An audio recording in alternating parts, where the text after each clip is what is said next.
prasadeva he bhavaturiya ja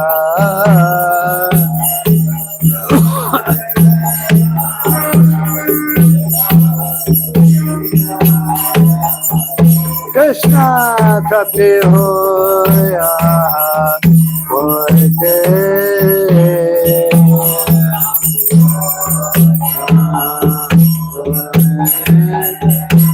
Krishna kapi hoya hote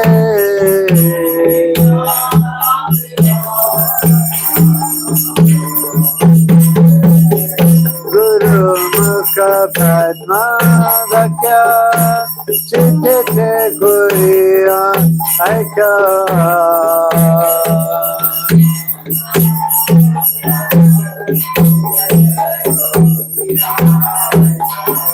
Guru Mukha Padma Vakya Chitte Kuriya Aika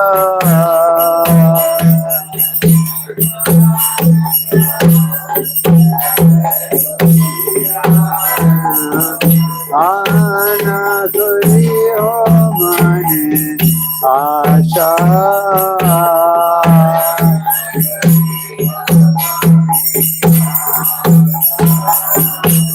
Ana kuri ho mane asha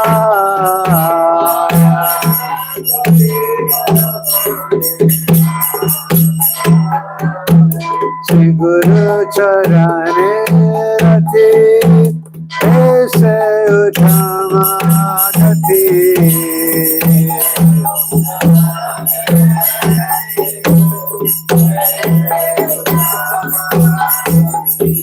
Shri Guru Charane Rati Aise Uttama Gati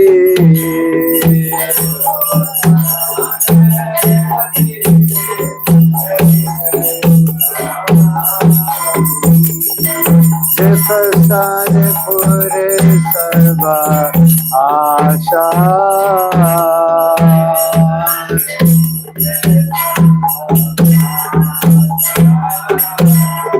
Prasad pure sarva asha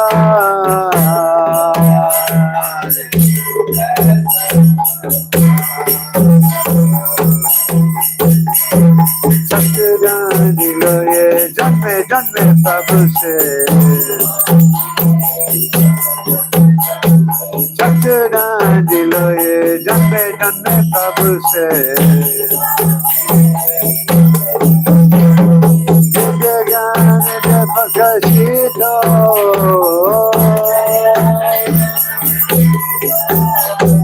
Divya gyan de prakashito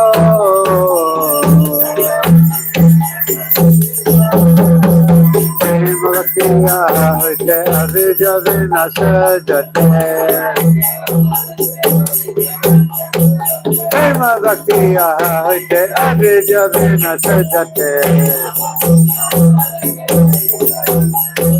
Lede gaya racharito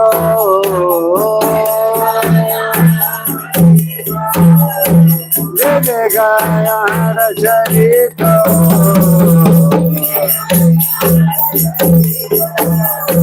Shri Guru Karuna Sindhu Adhamadhanara Bandhu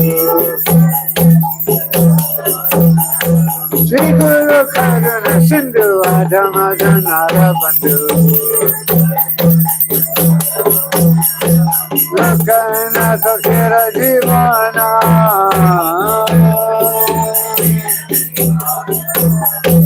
Lakana Sakira Jivana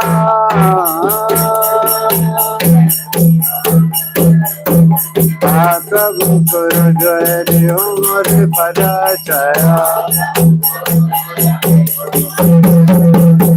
Prabhu Kuru Jaya Diyo Mori Pada Chaya Ede Ashu Suti Bhavana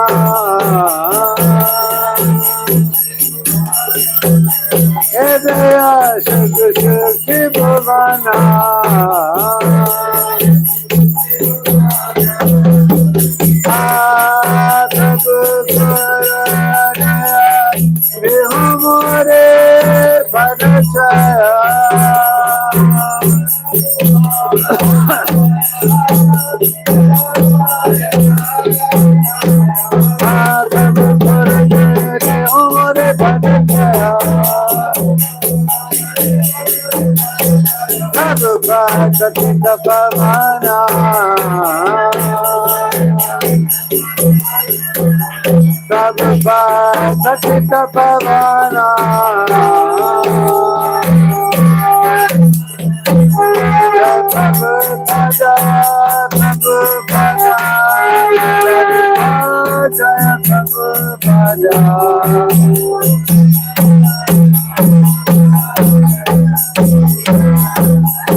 Krishna Pristaya Bhutale Srimate Bhakti Vedanta Swami Niti Namine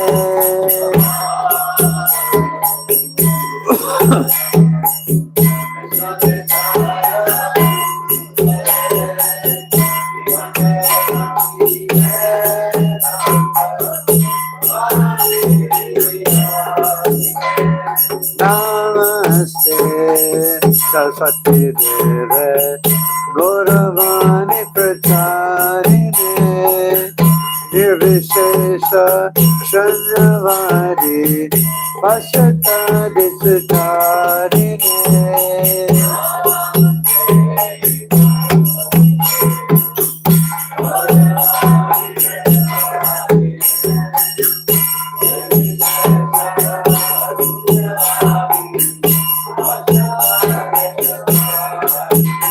Jai Shri Krishna Chaitanya Prabhu Nityananda Shri Advaita Gadadhara Shivasadi Gaur Bhakta Vrinda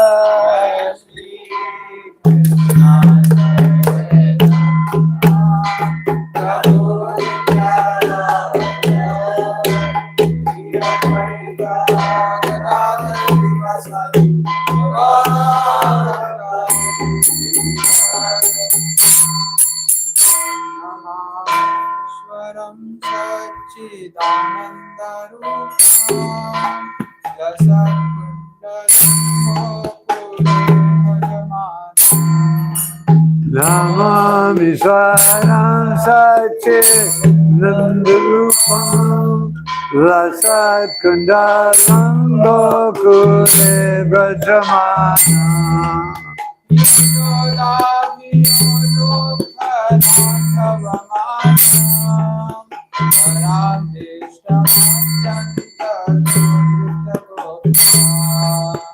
Yasharabe Alakara Javamana Paramisam Atyanta Jutta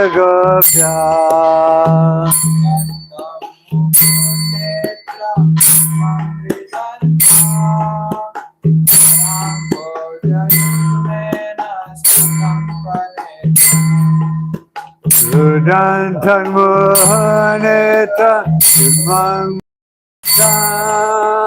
Karamba Satankanetam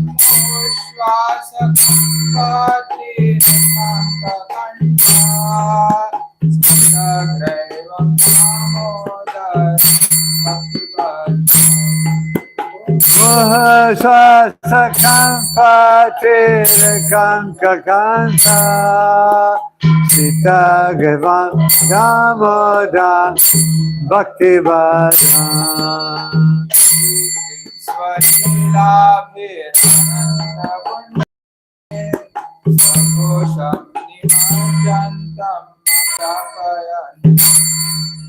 iti diksa ilabe nanda kunde Vagoshani majanta akyapayanta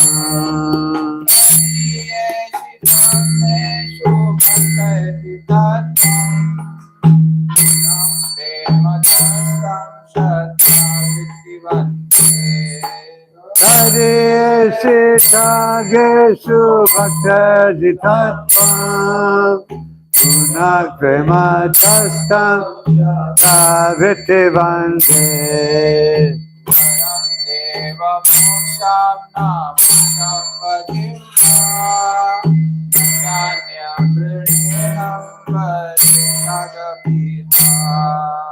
Varam Deva Moksham Nam Muktavandya Sanyam Vineham Resharapita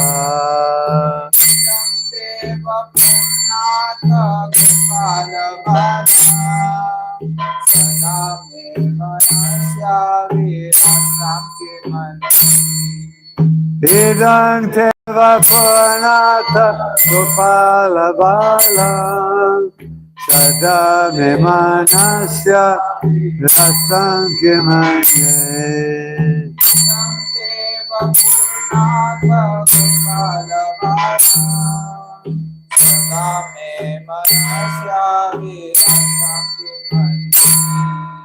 Idang Teva Purnatha Gopala Bala Sada Me Manasya Rasam Kimanye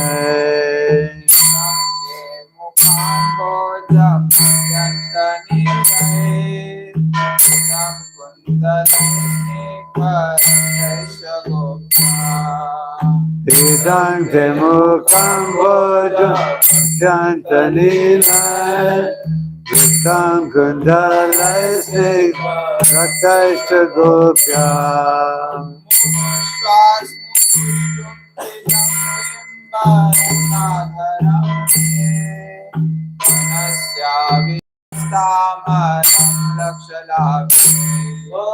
Mohacham vitam vyamba kadanam me Manasya virastam samlakshalabhay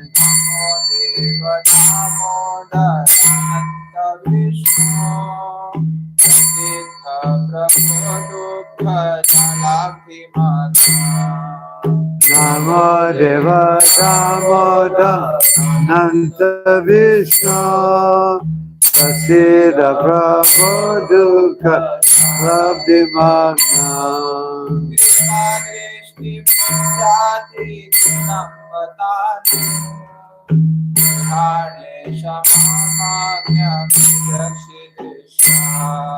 Kripa Drishti Vishyati Dinangatanu Vihani Samamaga Yakshidisha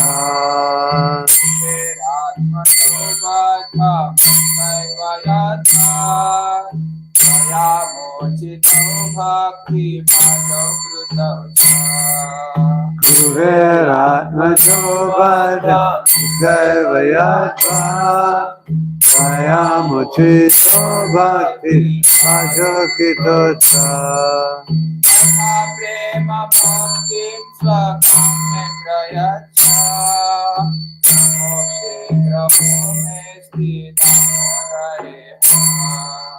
Tata Prema Bhakti Swakam Mekrayatsa Namo Shigraho Mesti Modareha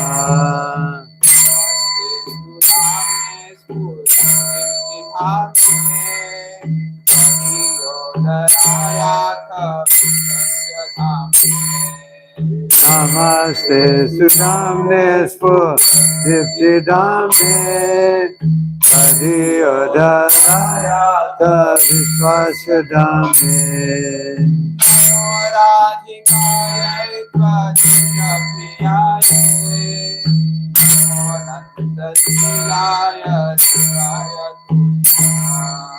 Namo Radhikaya Priyaya Namo Nanda Lilaya Shivaya Tubhyam Ishwaram Satchidanandarupa Satkundaram Gokuri Namami Shwaram Satchidanandarupam Prasad Kundalam Gokuri Brajamanam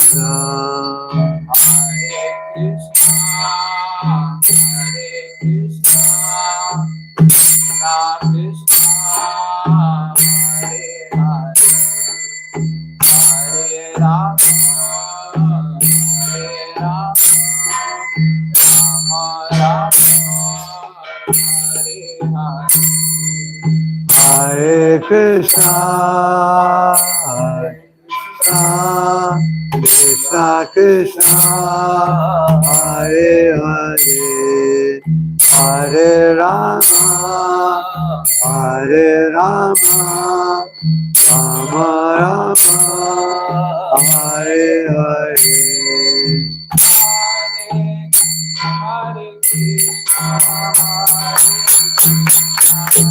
Krishna Krishna Hare Hare Hare Rama Hare Rama Rama Rama Hare Hare Hare Krishna Hare Krishna, Hare Krishna, Krishna Krishna, Hare Hare, Hare Rama, Hare Rama, Rama Rama, Hare Hare.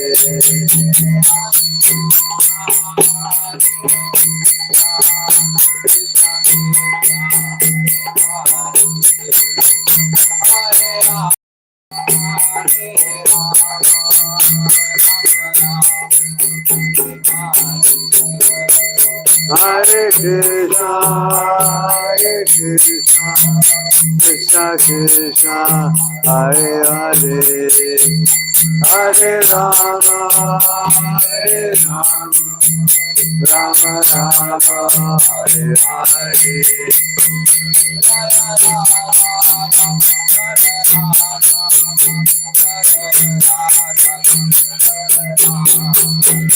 Jaya Radha, Damodara Radha, Damodara Radha, Damodara Radha.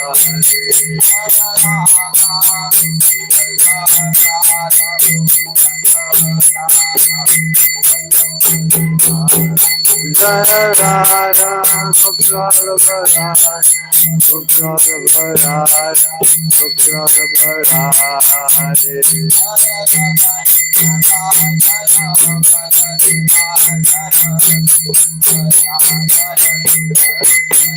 Jaya Jajana, Jaya Bhavade, Suvanja, Jaya Sudarshan.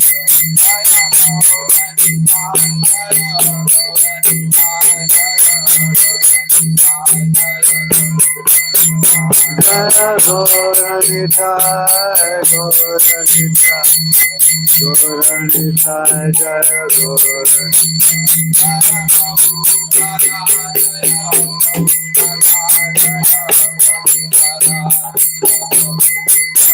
Jaya Prabhupada, Prabhupada, Prabhupada, Jaya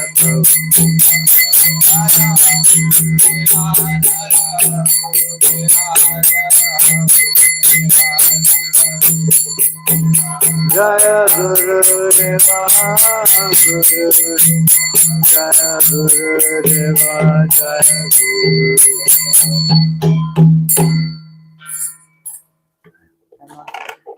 Jai Vishnupada Paramahamsa Parivardhakacharya Ashtottara Satya Shri Srimad His Divine Grace A.C. Bhaktivedanta Swami Srila Prabhupada Ki Jai. Jai Vishnupada Paramahamsa Parivardhakacharya Ashtottara Satya Shri Srimad His Divine Grace Srila Bhaktivedanta Saraswati Maharaj Srila Prabhupada Ki Jai. Anantakoti Vaishnava Vrinda Ki Jai. ISKCON Founder Acharya Srila Prabhupada Ki Jai. Namacharya Srila Haridas Thakur Ki Jai, Prem Se Kaho Shri Krishna Chaitanya Prabhu Nityananda, Shri Advaita Gadadhar Srivasadi Gaur Bhaktivinoda Ki Jai, Shri Shri Radha Krishna Gopa Gopinath Shamakund Radha Kund Giri Govardhan Ki Jai, Shri Vrindavan Dham Ki Jai, Navadvip Dham Ki Jai, Gangamai Ki Jai, Yamunamai Ki Jai, Tulsi Devi Ki Jai, Bhakti Devi Ki Jai, Samaveta Bhaktivinoda Ki Jai, Shri Shri Radha Gopi Vallabha Ki Jai, Gaura Premananda. All glories to the assembled devotees. All glories to the assembled devotees. All glories to the assembled devotees. All glories to Sri Guru and Sri Gauranga. Namo Vishnu Pada Krishna Prestha Guru Vishmati Sattva Swami. The lotus feet of our spiritual master are the only way by which we can pure devotional service. I bow down to his lotus feet with great awe and reverence. By his grace, one can cross the ocean of material suffering and obtain the mercy of Krishna. My only wish is to have my conscience purified by the words emanating from his lotus mouth. Attachment to his lotus feet is the provision that fulfills all desire. He opens my darkened eyes and fills my heart with transcendental knowledge. He is my Lord, birth after birth. From him ecstatic prema emanates. By him ignorance is destroyed. The Vedic scriptures sing of his character. Our spiritual master is the ocean of mercy, friend of the poor and the Lord and master of the devotees. O Master, be merciful unto us. Give us the shade of your lotus feet. Your fame is spread all over the three worlds. We take shelter at your lotus feet. You are the savior of the fallen soul. His divine grace, Srila Prabhupada Ki Jai. Nam Vishnu Krishna Prestha Bhuveshvate Bhaktivedanta Swami Nityanamani Namaste Saraswati Devi Bhuvani Pracharani Nivishesha Shannavari Paschita Deshitarine.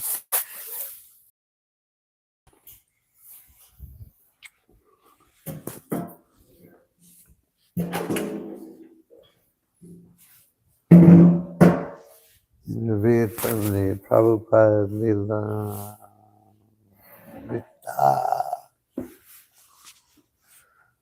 I was with the author of the Prabhupada lilamrita yesterday.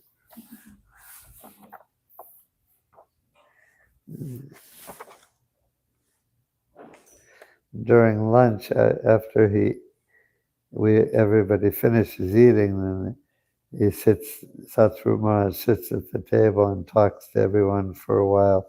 Mostly he listens and he lets everyone else talk. Almost like 98%. He lets everyone else. But one thing he did yesterday, I've been doing lately, is listening to a devotee read from Mukunda Maharaj's book. I think it's called Miracle on Second Avenue. About Prabhupada in the very early days and in San Francisco. So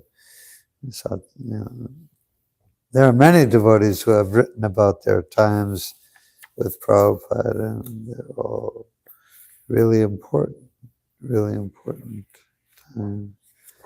Let's see. Okay.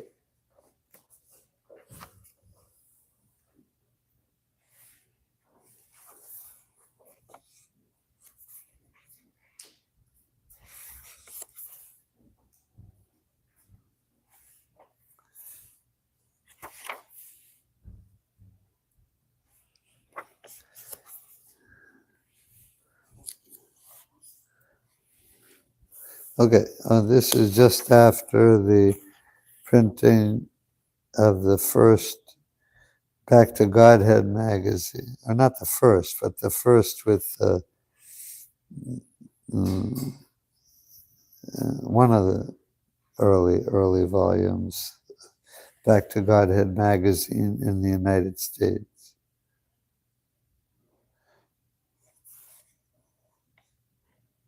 Let's see, trying to find. Okay, so this is This is in the chapter Beyond the Lower East Side. Over a short 4 months, the society had expanded sufficiently to warrant larger quarters than the small Second Avenue storefront temple, stated the editorial in the second issue of Back to Godhead. Prabhupada had not abandoned his idea for a big building in New York City. Greenwich Village real estate was too expensive and Midtown was out of the question, but Prabhupada still said he wanted to buy a building. It was difficult for his followers to think of Krishna consciousness as anything more than a Lower East Side movement, because who but the people of the Lower East Side would be interested in Krishna consciousness? And anyway, who had the money to buy a building in Manhattan? Nowadays, it would be almost impossible. Everything is so expensive, but back then everything was still expensive. And Prabhupada is there after a few months. He's like, let's buy a building. It's not. Prabhupada thought big, and because Krishna is big. But one day, Ravindra Swarup had happened to meet someone, a wealthy Jewish heir who was sympathetic toward youth movements, who agreed to loan Swamiji $5,000. Ravindra Swarup had arranged the loan, and Swamiji had designated the money as his building fund, to which he had gradually added another $5,000 that he had collected through incidental donations. So the money was coming in, and even from this is almost the very beginning. Of course, in Prabhupada's first year, when he was struggling alone, he had very little money. He was getting very little in donations and book sales. And on the Bowery, he was getting some donations.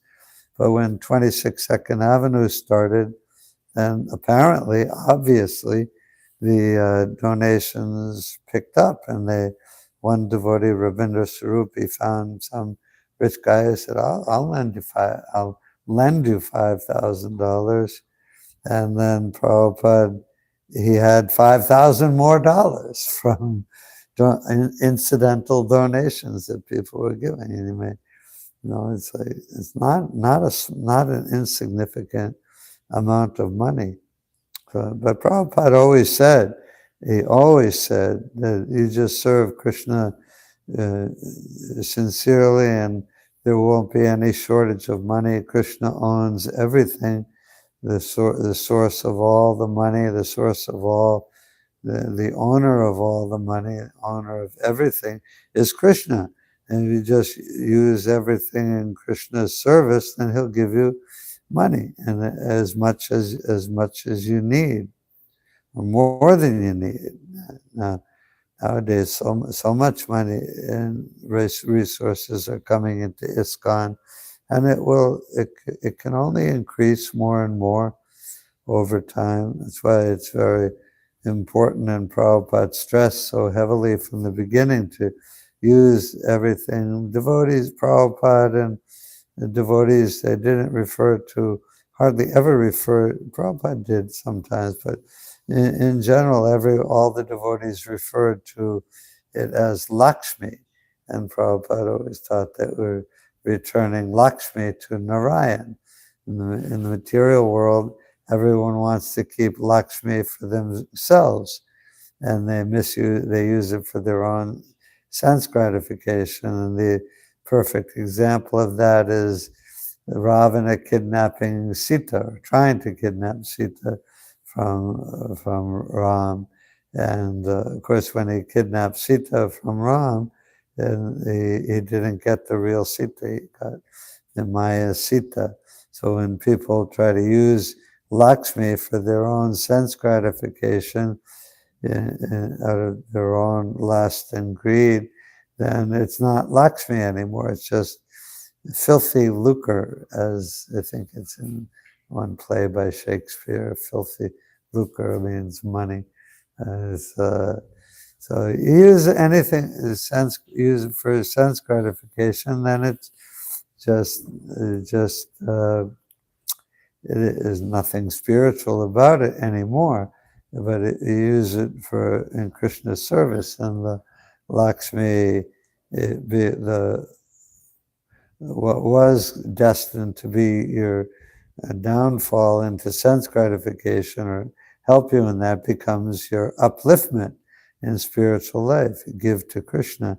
You're never the loser. You're only the gainer 1,000,000 times. And it's true. Whenever everyone knows that. I know it. And when you have what you consider to be your own money from your own business, your own labor in the material world, even as a devotee, and you get what you think of, not philosophically, but like emotionally, you think of it as, well, this is my money. And you go up to give some in the donation box or write a check or give something to the service of Krishna, there's always that in your mind. Well, I guess I could give $100, but I'm pretty sure Krishna will be satisfied with $50. And by the time you actually give it, it's like, well, I guess 10 is good enough. And that's a tendency in the material world. You're thinking, and there's that story that Prabhupada tells about that worshiper of Durga, and he went to the temple and prayed to Kali, the Kali deity. He said, "Can you make me rich?" And Kali told him, "Yeah, I can make you rich, but when you have to bring me a goat and sacrifice a goat to me." And so he went home, and however it happened, but Kali made him rich. And then a month later, he came back to the temple, and Kali said to Goddess Kali said, "I made you rich. You promised to sacrifice a goat to me. So where's the goat?" And the man said, "Oh, goat. It's very hard to get a goat. It's very expensive." And Kali said, "Well, at least you could offer me a chicken." So the man went away. He said, "Oh, okay, I'll bring a chicken, offer a chicken." And this is a story that Prabhupada tells, so I'm not making this up. And he came away, but a month went by, no chicken, didn't offer a chicken, and he went back to the temple, and Kali said, "Well, you promised to offer me a chicken." And the man said, "Oh," he gave all kinds of excuses again. And Kali said, "Well, all right then, but at least you could offer me a fly." And the man said, "Oh, there's so many flies buzzing around. Can't you just catch one yourself?"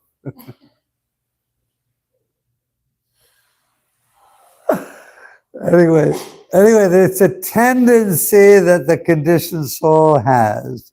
I know it from when I was working. As a devotee, I knew everything belongs to Krishna.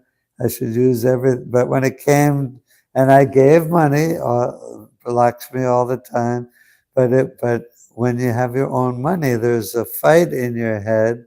It's like, oh, I don't know, should I give that much? That's really more than is necessary. And it's there in the mind of the conditioned soul, not in the mind of a pure devotee, but it's in the mind of a devotee, a neophyte devotee like us. And we're trying to be good devotees, and the devotees are all good devotees, are all very great souls. But there's some reluctance still, there's some trying to hold on still. anyways, but the principle is that Krishna does supply unlimited wealth for the devotees who do use it in his service, as Prabhupada definitely did. So Krishna gave Prabhupada unlimited resources, a little in the beginning, and then more and more and more and more and more and more and more as time went on till today, when there's so much Lakshmi coming in all the time. Okay, so he had $10,000. Swamiji went with Brahmananda to look at a building on 6th Street that had previously been the Jewish Providential Bank. It had a large lobby with a mezzanine, marble floors, and the atmosphere of a temple. Brahmananda suggested that the vault area could be remodeled for use as a dormitory, and Swamiji considered the mezzanine for his own apartment. The large lobby, he said, could be used for kirtans and lectures. On leaving the building, however, Prabhupada noted that it was located on the corner by a bus stop. It would not be a good location. The Gaudiya Math branch at Bagh Bazaar in Calcutta, he said, was also located at a bus stop, and the noisy engines of the buses as they started up created a disturbance. Prabhupada next looked at the Temple El Emmanuel, also on 6th Street on the Lower East Side, a Jewish synagogue. It was even larger than the bank building, and when some of Swamiji's disciples walked through the cavernous empty rooms, they became bewildered. Even if they could get such a place, how they would be able to manage or use it. Just kids from the Lower East Side, not experienced in the ways of the world or buying buildings, especially big buildings in Manhattan, and used to the little tiny 26 2nd Avenue. And they're like, whoa, what would we do with this big place? Imagine how they were thinking. And it was like, what are we going to do? Get this place. He visited other places, one so neglected and in such poor repair that it looked as though it had been vandalized, and another in similar condition filled with lumber stacked almost to the ceiling. He asked Rupanuga, who had accompanied him, what he thought, and Rupanuga said, too much time and money to fix it up. So they left. Swamiji returned to his room and went into the bathroom where he washed his feet in the tub. He said that it was an Indian custom that after walking outside, you wash your feet. Then the devotees met Mr. Price, an elegantly dressed real estate agent. You have a handful of stars, Mr. Price told Brahmananda. You're incorporated as a tax-free religious organization. You have no idea how much money this will save. So many people have to vacate just because they can't pay their taxes. But someone up there, that's a phrase that Americans use for God. They say, someone up there must like you. They mean God. Is looking after you people, and I have just the place for you and your Swami. Mr. Price showed Brahmananda a handsome 3-story building near St. Mark's Place. It was a good downtown location near the young people, yet in an area where the uptown people would feel safe. The floors were polished hardwood. All the doors were ornately hand-carved, and it had a large hall suitable for a temple. The Marquis de Lafayette had stayed here during his visit in 1824, a fact that added to the building's charm and prestige. when we bought this building in 1975, or maybe bought it in 74, but the first thing that several of the devotees did was, at that time, it was about, let's see, 50, about 80 or 90 years old, this building was. And so anyway, it had fallen into not disrepair so much, but a lot of use, and all the floors and woodwork were all worn away. And the devotees refinished all the floors and all the woodwork before they moved in here. And this room here was 3 rooms. There was a wall there and a wall there, and devotees took down the walls, probably without a permit. You need a building permit for everything these days. I doubt if they got a building permit. Maybe they did. Anyway, they took it down and made this into the temple room. And so this building, of course, now it's 50 years later, and all the building has deteriorated, as things do in the material world. But it was originally very nice. The devotees did all they themselves? Yeah. The woodwork. Yeah. I'm not sure if Naranjana Swami, he was here, but I'm not sure. He probably was involved in it, or he might have been out on Sankirtan. But, so I'm not sure about that. Yeah, but the devotees did a lot of work on the interior of this building to get it ready for a temple. One evening, Mr. Price visited Prabhupada up in his room. Prabhupada sitting on the floor behind his desk, and Mr. Price sitting on a metal folding chair.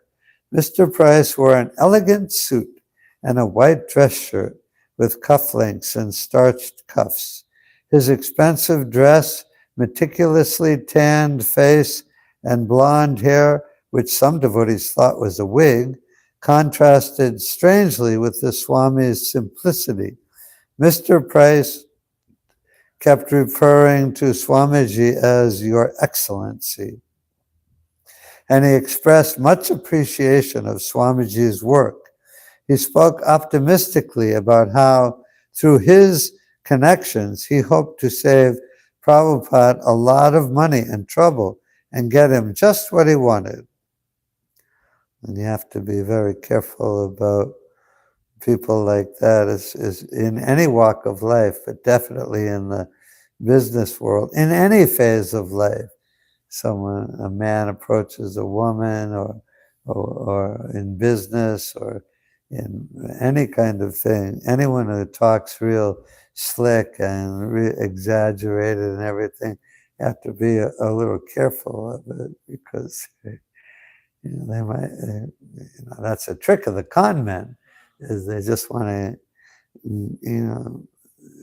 make you think, oh, I'm your friend. I just want to help you. And they may be telling the truth, but there is a good chance they're not.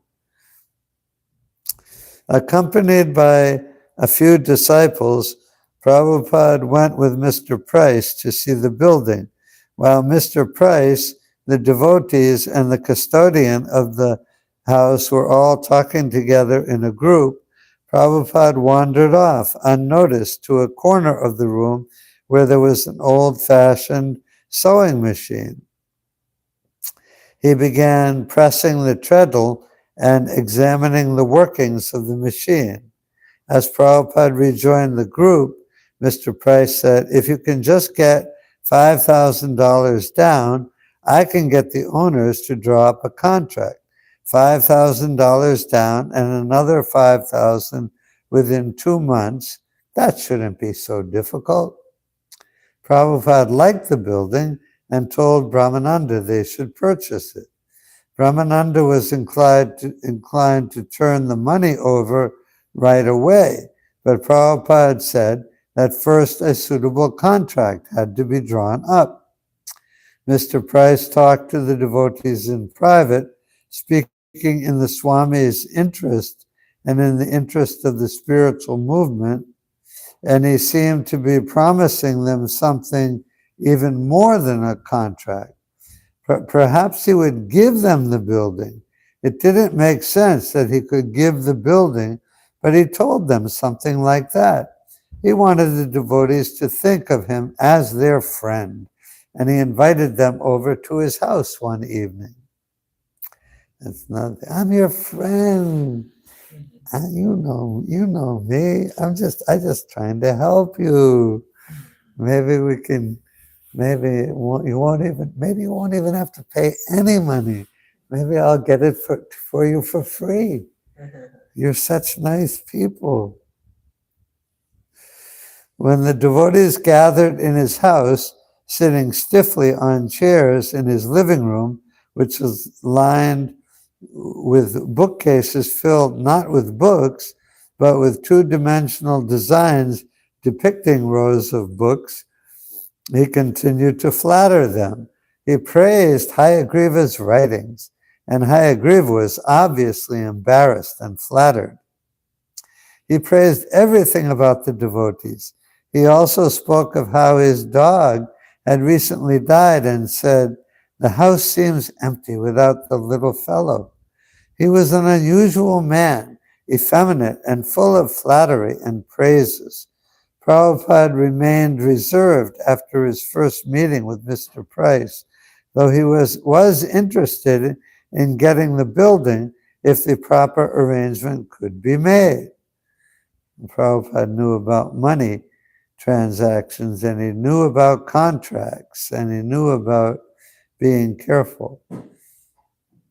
Brahmananda continued to negotiate with Mr. Price, and soon, according to Mr. Price, the owners of the building would be expecting the devotees to give proof of their ability to meet the payments. On Prabhupada's direction, the devotees hired a lawyer to go over the contract. "This Mr. Price is causing us so much pain," Prabhupada said. "What is the difficulty? He didn't see the necessity for Mr. Price at all. Why don't we purchase directly from the owners? Why all these agents?" And Brahmananda said, "It's just the way it's done here."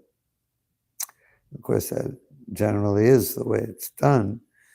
But anyway, Prabhupada had his own ideas. Why not go directly to the owner? Sometimes you can do that. And this is the next section. Alan Coleman was a record producer. He had read the article. This isn't about the building anymore. It's onto the recording. About the Swami from India and the mantra he had brought with him. When he had read the Hare Krishna mantra on the front page, he had become attracted.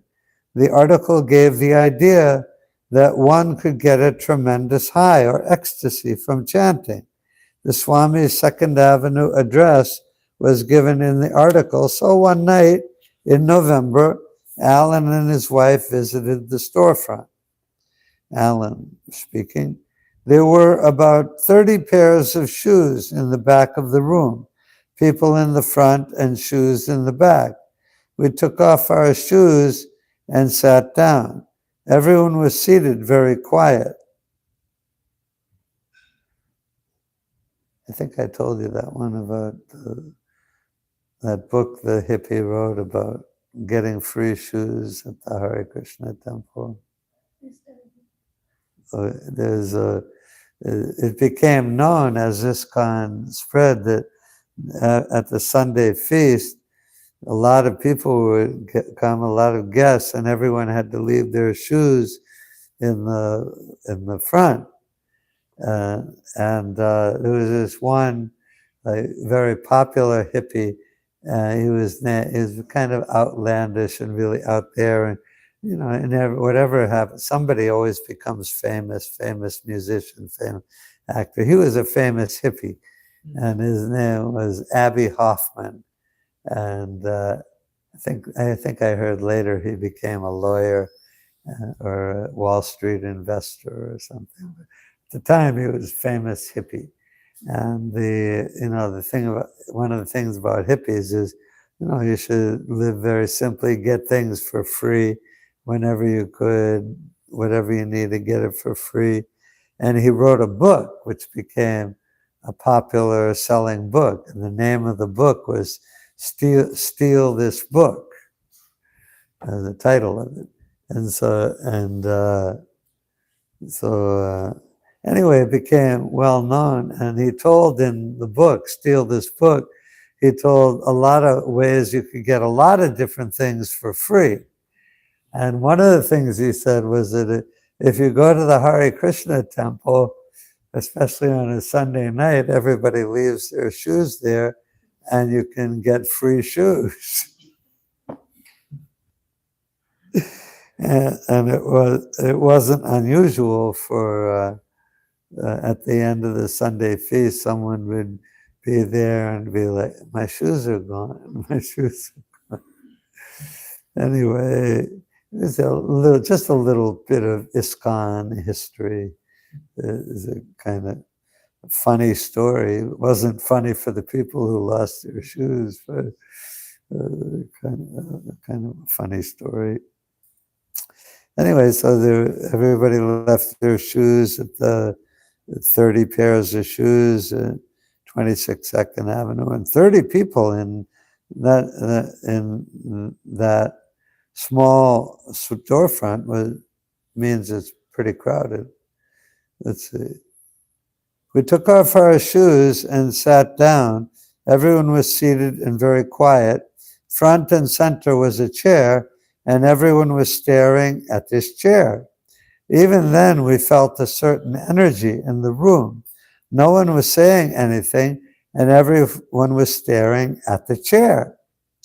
The next thing was our first sight of the Swami.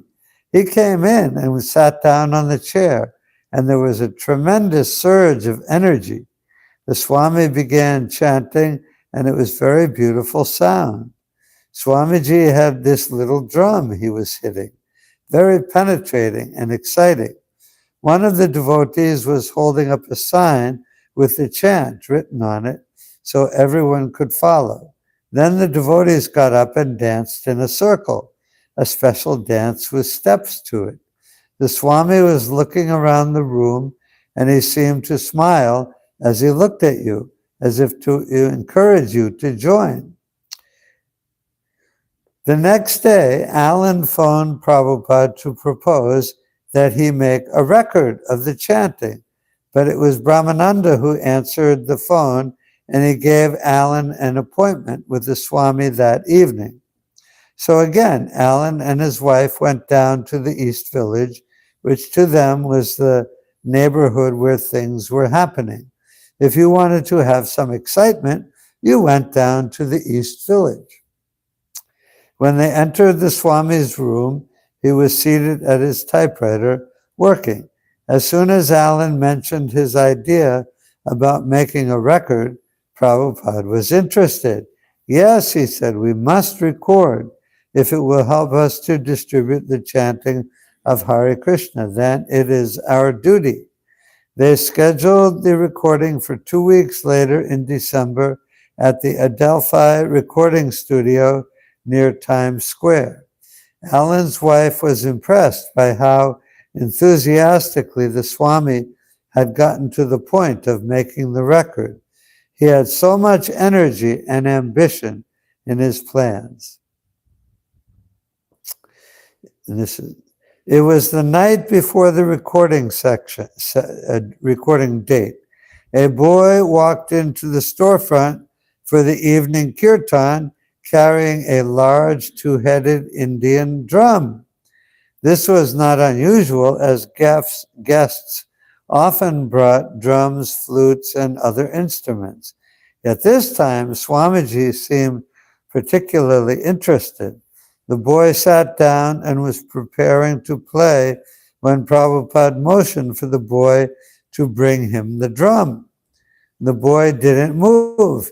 He wanted to play it himself. But Brahmananda went over and said, Swamiji wants to play the drum. And the boy gave in. And Brahmananda was really, when he said something like that, you did what he told you. Swamiji wants to play the drum. Bruce. Yeah. And he was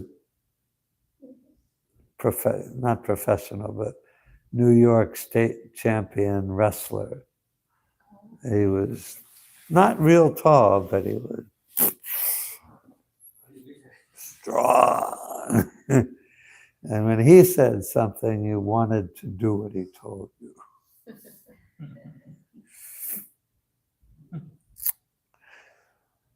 And this is Brahmananda speaking. Swamiji began to play, and his hands were just dancing on the drum. Everyone was stunned that Swamiji knew how to do this. All we had seen was the bongo drum. So I thought that was the proper Indian drum. But when this two-headed drum came out of nowhere and Swamiji started playing it like a master musician, it created an ecstasy 100 times more than the bongo drum had. After the kirtan, Prabhupada asked the boy if he could borrow the drum for the recording session the next night.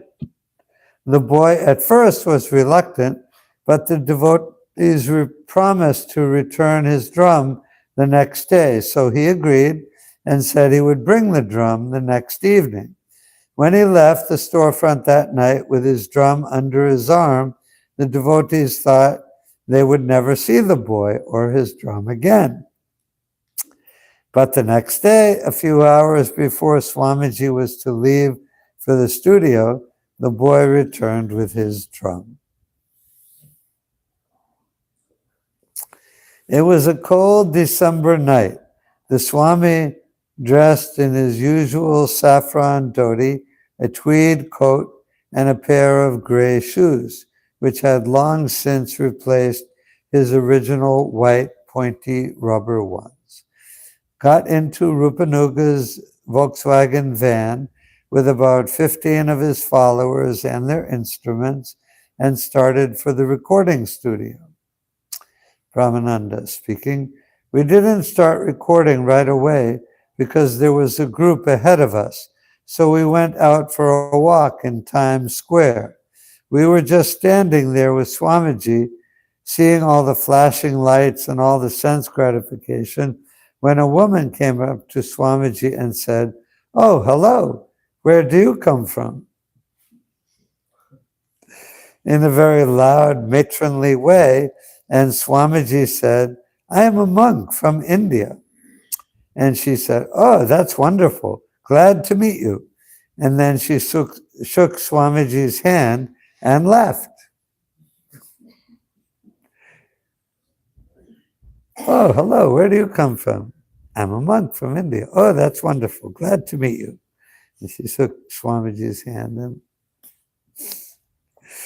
at the studio, you never know what you're going to run into when you go out to preach. I mean, nobody knows what's going to happen when they go anywhere. But definitely in Krishna consciousness, when you go out to preach, like things happen from out of nowhere, and it's good to expect the unexpected when you go out on Harinam or go out on book distribution. At the studio, everyone accepted the devotees as a regular music group. One of the rock musicians asked them what the name of their group was, and Hayagriva laughed and replied, "The Hare Krishna Chanters." Of course, most of the devotees weren't actually musicians, and yet the instruments that they brought with them, a tambura, a large harmonium loaned by Allen Ginsberg, and rhythm instruments were ones they had played during kirtans for months. So as they entered the studio, they felt confident that they could produce their own sound. They just followed their Swami. He knew how to play, and they knew how to follow him. They weren't just another music group.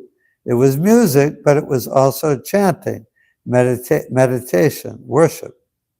Prabhupada sat on a mat in the center of the studio while the engineers arranged the microphones and assigned each devotee a place to sit according to his particular instrument. They asked for only 2 pairs of kartals, and they approved the pairs of rhythm sticks, but they wanted several devotees clapping their hands. Rupanuga's usual instrument was a pair of brass Indian bells with the tongues removed, and when the engineer saw them, he came over and said, "Let me hear that." Rupanuga played them, and they passed. Since Ravindra Swarup would be playing the drone on the harmonium, he sat apart with his own microphone, and Kirtanananda also had a microphone for the tambura. When the engineers were satisfied, they cued the devotees, and Swamiji began chanting and playing his drum. The cymbals and sticks and clapping hands joined him, and the chanting went on steadily for about 10 minutes until an engineer came out of the glass studio and stopped them. Ramananda was clapping too loudly, creating an imbalance. The engineer went back into his studio, put on his headphones, and balanced everyone and cued them for a second take. This time it was better. The first sound was the tambura with its plucked, reverberating twang.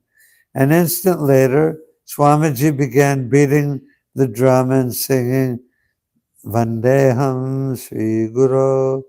We still have this record today. We play it all the time. And devotees play it frequently.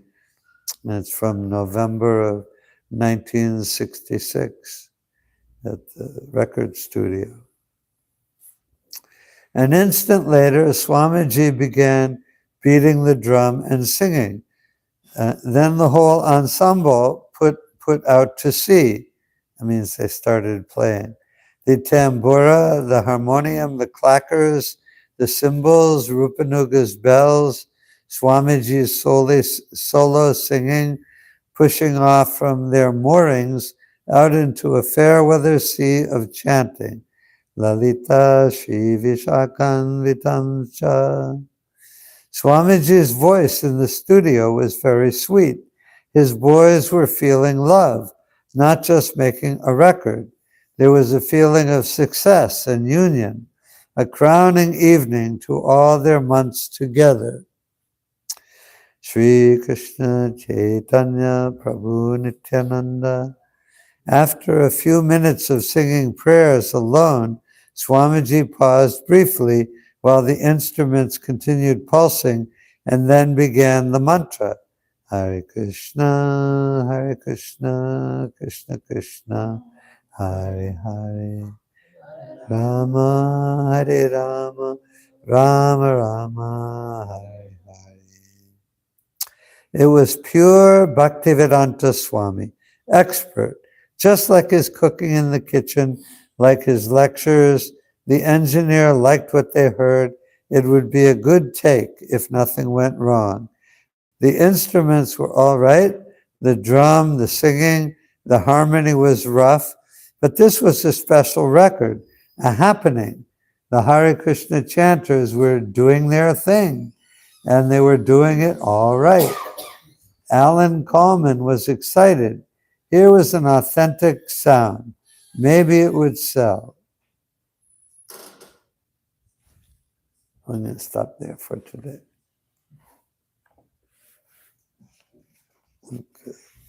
It was every time every minute, every second in Krishna consciousness is a special time. At the time when early in 1966, 67, that was a very special time within the special time of Krishna's pastimes. And we're lucky that we have recorded in book form and Prabhupada's lectures and kirtans from back then, and the memories of other devotees who were there at the time. Okay, all glories to Srila Prabhupada. All glories to Srila Prabhupada. Ki jai. Om Vishnu Krishna Krishna Satchidananda Swami Om Shri Krishna Krishna Muktavandya Swami